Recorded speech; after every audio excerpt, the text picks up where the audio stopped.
Assalamualaikum warahmatullahi wabarakatuh. Bertemu lagi di pertemuan ketiga untuk pembelajaran matematika umum kelas 11.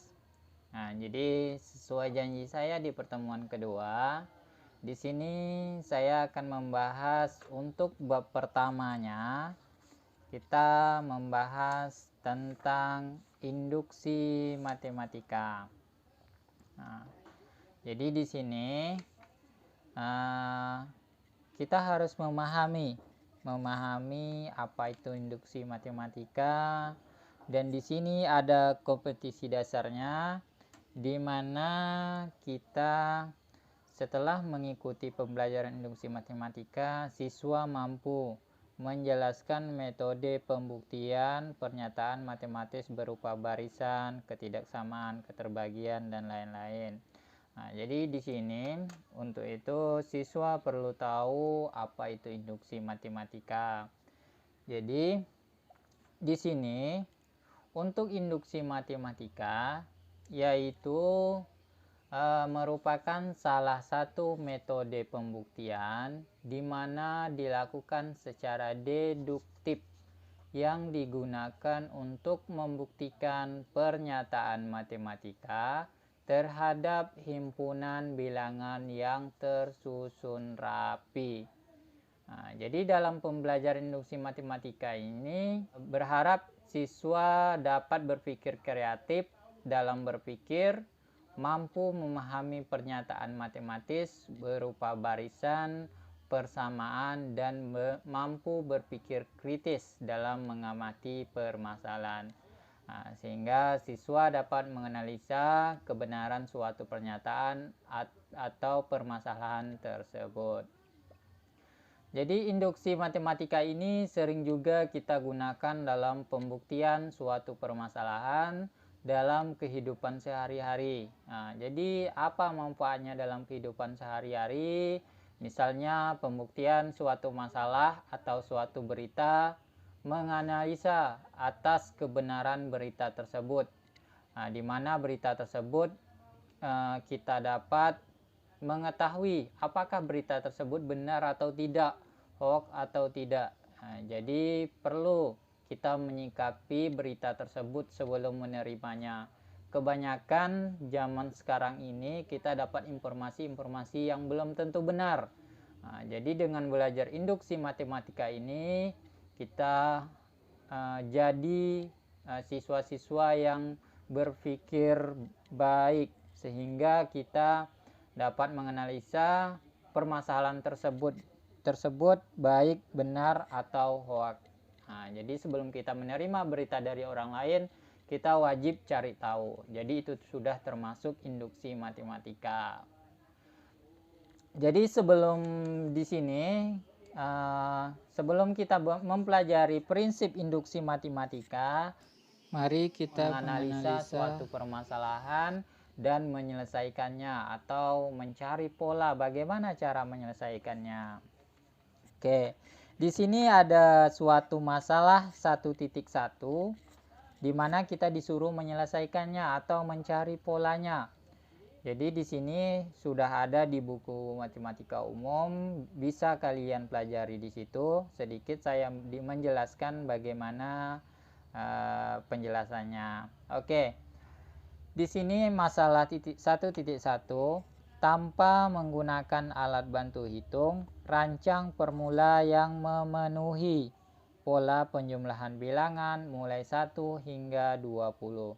Kemudian uji kebenaran formula yang ditemukan sedemikian sehingga berlaku untuk penjumlahan bilangan mulai dari 1 hingga n dengan n bilangan asli. Nah, jadi kita maksudnya di sini kita disuruh membuat pola penjumlahan. Nah, pola penjumlahan seperti apa? Di sini dimulai dari 1 hingga n. Jadi dimulai 1 dari hingga n. Jadi sebelum kita menyelesaikan 1 hingga 20, kita cari yang sederhana dulu, yang selalu dipelajari di waktu SD. Contohnya di situ 1 hingga n ya, 1 hingga n, di mana n itu bilangan asli. Bilangan asli. Nah, jadi misalkan sepenjumlahan biasa 1 tambah 2 berarti sama dengan 3. Jadi 1 tambah 2 tambah 3 sama dengan 6. Nah, jadi seperti itu. Itu maksudnya. Kita harus kan kalau sederhana seperti ini mudah. Tapi bagaimana dengan yang di atas ini tadi, yaitu bilangan mulai 1 hingga 20. Maksud dari 1 hingga 20 yaitu 1 tambah 2 tambah 3 tambah 4 tambah 5 tambah 6 dan seterusnya sampai tambah 20 sama dengan berapa.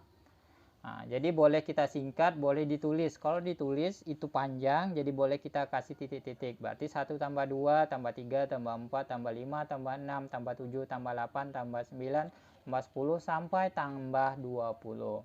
Jadi kita disuruh mencari berapa hasil 1 tambah 2 tambah 3 tambah 4 sampai tambah 20. Nah, jadi berapa hasilnya? Jadi di sini kita disuruh menentukan polanya. Bagaimana polanya? Nah, di sini di buku ini sudah diajarkan di mana untuk penyelesaiannya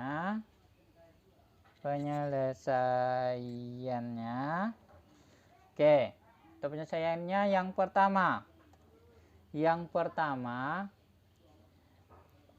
yaitu terdapat di sini terdapat selisih dua bilangan yang berurutan selalu sama, yaitu jadi selisih dua bilangan yang berurutan selalu sama, yaitu 1.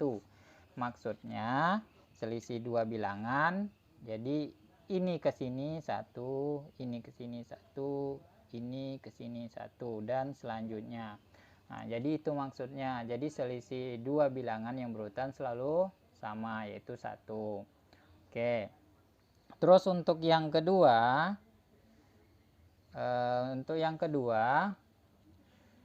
yaitu terdapat 10 pasangan bilangan yang penjumlahannya sama dengan 21.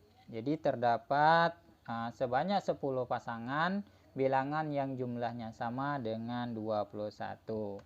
Nah, jadi di sini maksudnya terdapat 20 pasangan, berarti ada beberapa pasangan yang hasilnya atau sama dengan 21.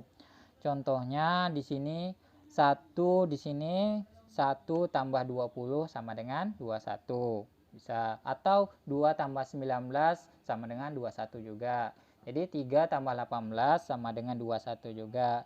4 tambah 17 sama dengan 21 juga, dan seterusnya sampai 10 tambah 11 juga 21. Jadi artinya terdapat sebanyak 10 pasangan bilangan yang jumlahnya sama, yaitu 21.